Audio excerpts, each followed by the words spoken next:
दस्तार एक पड़ी थी निशानी के तौर पर, सर ही नहीं था पर मुझे सर का गुमा हुआ। इंसान की बूदोबाश दरिंदों से थी कभी, गारों को देखकर मुझे घर का गुमा हुआ। नाज़रीन, मैं हूं यासिर रशीद और आप मेरा व्लॉग देख रहे हैं। नाज़रीन, पाकिस्तान की सियासत के अंदर इंसानियत दिखाई नहीं देती। पाकिस्तान में बिलखुसूस आपको कुली तौर पे अगर आप पाकिस्तान का अहाता करें तो आपको इंसानियत कम ही दिखाई देगी। बहुत कम लोगों का तबका है जिनके अंदर इंसानियत अभी बाकी है। अगर हमारे हुक्मरान देख लिए जाएं, हमारी अशराफिया देख ली जाए या कुली तौर पे हमारा स्ट्रक्चर देख लिया जाए तो इंसानी तर्ज अमल हमें कहीं पर भी दिखाई नहीं देता। यही हाल हमें सियासत का दिखाई देता है कि सियासत के अंदर बूदोबाश अभी भी दरिंदों वाली है।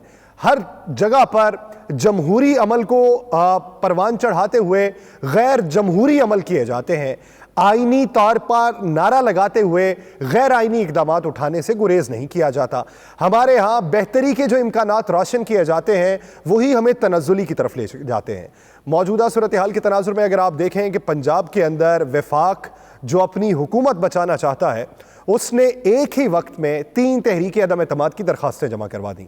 चौधरी परवेज़ लाई पंजाब के वज़ीर आला उनके खिलाफ करवाई गई, स्पीकर पंजाब असम्बली सिप्तान खान साहब के खिलाफ करवाई गई, डिप्टी स्पीकर के खिलाफ भी करवा दी गई। अब इस सूरत हाल के तनाजुर में वही वफाकी हुकूमत, वही वफाकी वज़रा जो मुस्तकबिल में ये राय रखते थे कि अगर पाकिस्तान तहरीक इंसाफ को नए इंतखाबात चाहिए तो दोनों असम्बलियाँ तहलील कर दें, नए इंतखाबात का ऐलान खुद ब खुद हो जाएगा। जब असम्बलियों को तहलील करने की बात आई तो अब नौबत इस नहज तक आन पहुंची है कि वो अपनी सियासत बचाने के लिए तहरीक अदम एतमाद की दरखास्तें ले आए। अब तहरीक अदम एतमाद की एक तरफ दरखास्तें, दूसरी तरफ गवर्नर एतमाद का वोट लेने का भी कह चुके हैं।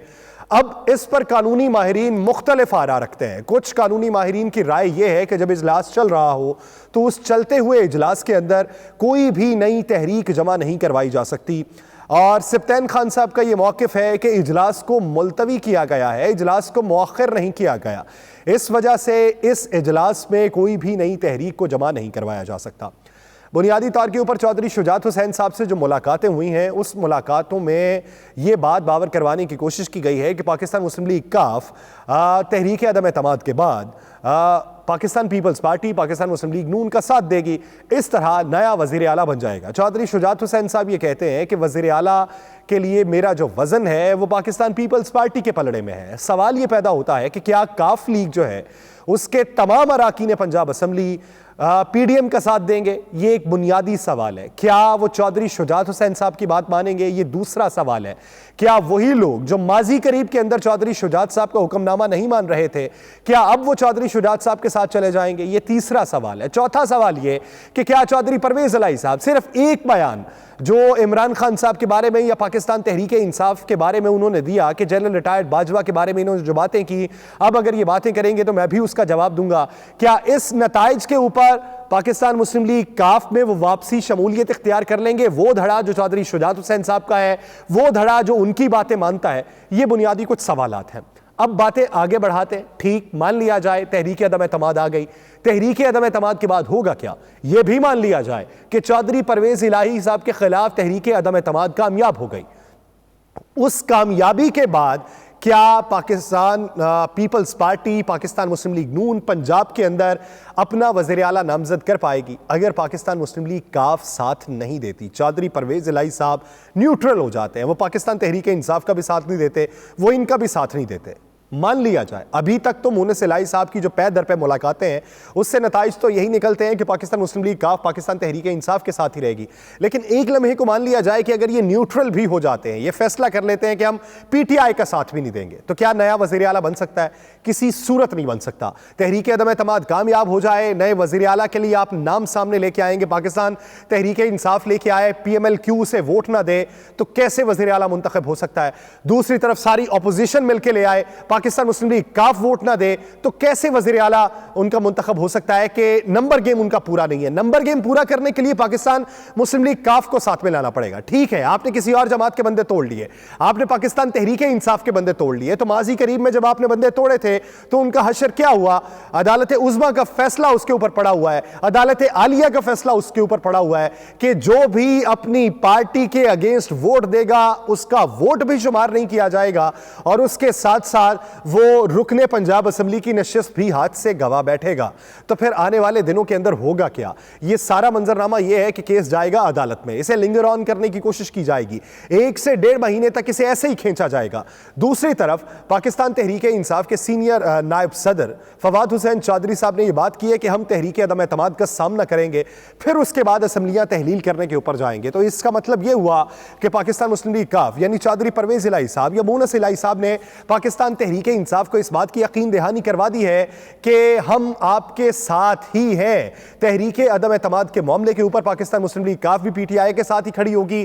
तहरीक अदम एतमाद अगर कामयाब नहीं होती तो यह सबसे बड़ा सेटबैक होगा पाकिस्तान मुस्लिम लीग नून और पाकिस्तान पीपल्स पार्टी के लिए। उधर बड़े मियां साहब वापसी की तैयारी कर रहे हैं। इतलात यह है कि वो अगले महीने, जिस तरह मैंने कल भी अपने व्लॉग में ये बात की थी कि अगले महीने उनके वापसी आने के इम्कानात रोशन हो रहे हैं, लेकिन अगर वो वापस आएंगे तो फिर इंतखाबात की राह भी हमवार हो रही है। अगर इंतखाबात नहीं हो रहे तो फिर मियां मोहम्मद नवाज शरीफ की वापसी भी नहीं हो रही। वापसी हो रही है तो फिर वफाक को यह लग रहा है कि नए इंतखाबात का रास्ता निकाला जाएगा। लेकिन ऐसे मौके के ऊपर हथकंडे ऐसे अपनाए जा रहे हैं कि एक तरफ से मलिक अहमद खान साहब को वज़ीर आला बनाने की कोशिश की जा रही है, उनके लिए लॉबिंग की जा रही है, तो दूसरी तरफ चौधरी शुजात हुसैन साहब ने पाकिस्तान पीपल्स पार्टी को कहा है कि वज़ीर आला आपका होगा। अगर पाकिस्तान पीपल्स पार्टी के पास जाती है तो पंजाब के अंदर ऐसी कौन सी मजबूत शख्सियत है जो वज़ीर आला के तौर पर सामने आएगी? तो मेरी नाकिस राय यह है कि सैयद हसन मुर्तजा को पाकिस्तान पीपल्स पार्टी वज़ीर आला का उम्मीदवार बनाएगी। दूसरी तरफ पाकिस्तान मुस्लिम लीग नून जो है वो मियां साहब के साहबजादे मियां हमजा शहबाज शरीफ के ऊपर नहीं जाएंगे, वो मलिक अहमद खान साहब के लिए लॉबिंग करेंगे।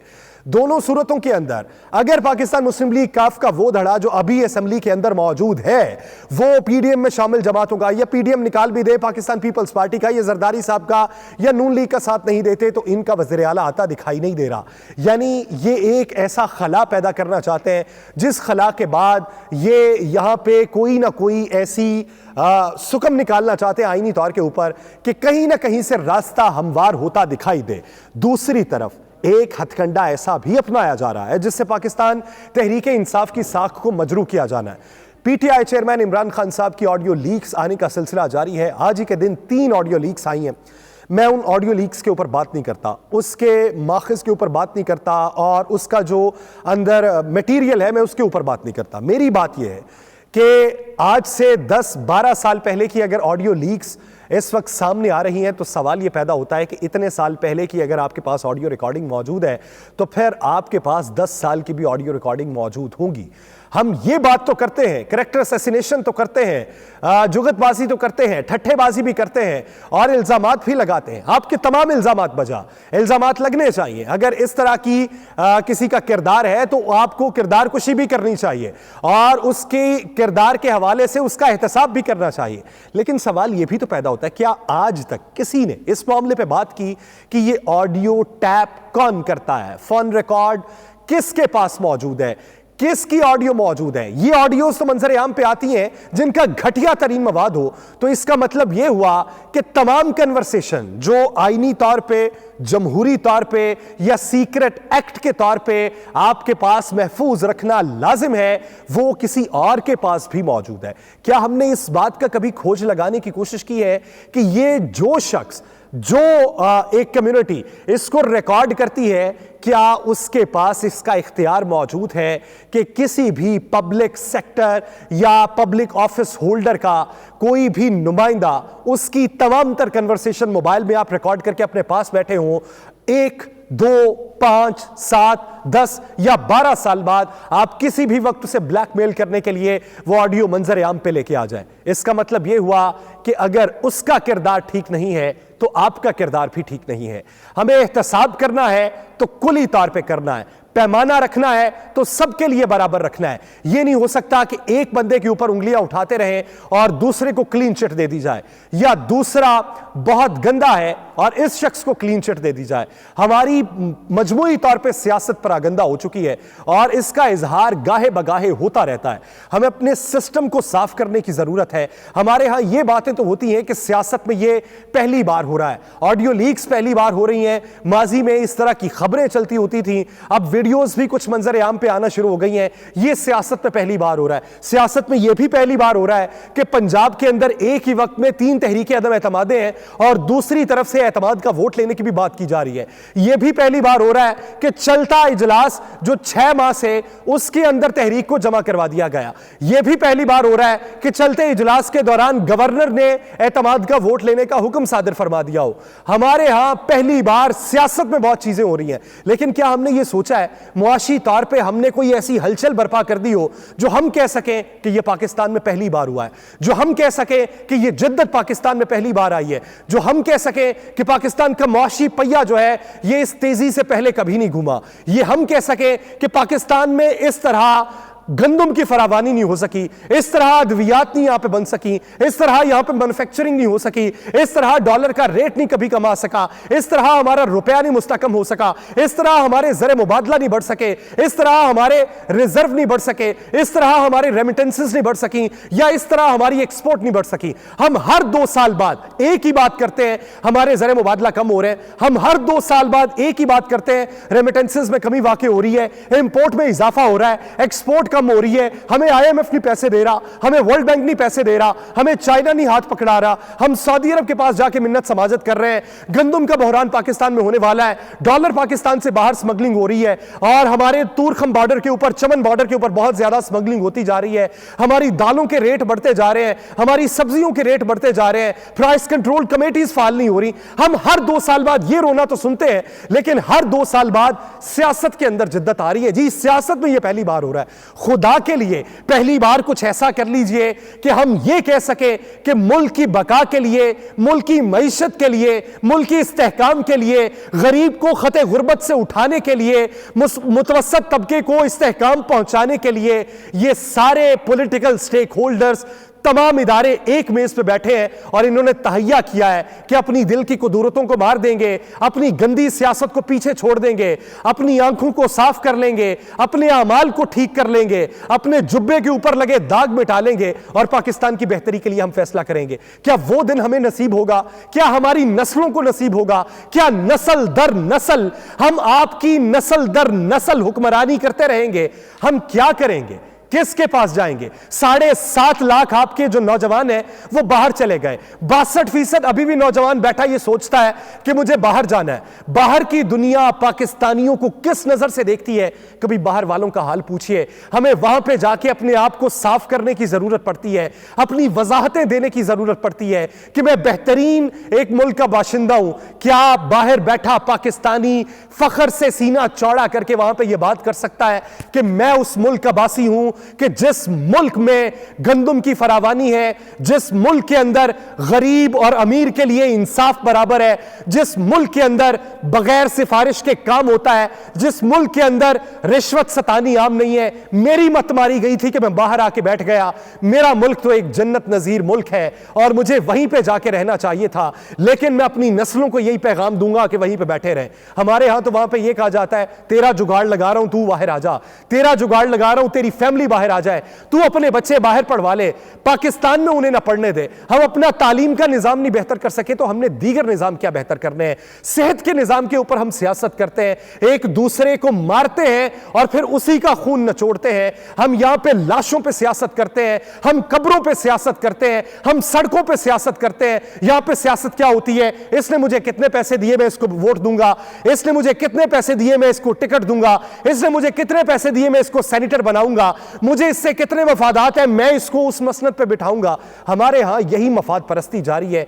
ये कारकुनों में भी मुंतकिल हो रही है। आपके जो फॉलोअर्स हैं वो भी मफाद परस्ती की तरफ बढ़ते जा रहे हैं।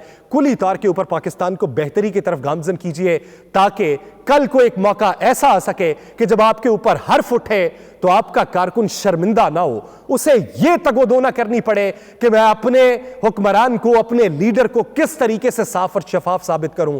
यह जमीयत उलमा इस्लाम फे हो, पाकिस्तान पीपल्स पार्टी हो, PTI हो, PMLN हो, या पाकिस्तान की दीगर जमातें हो, MQM हो या GDA हो या PSP हो या ANP हो या BNP हो या BAP हो, कोई जमात एक ऐसी है कि जो खड़ी होकर यह कह सके कि हमसे कोई गलती नहीं हुई। खुदा के लिए ये एक ऐसा वक्त है, ये रोजमर्रा की इस प्रैक्टिस से जान छोड़ाइए, रोजमर्रा की गैर मुस्तहकम पोजीशन से जान छोड़ाइए।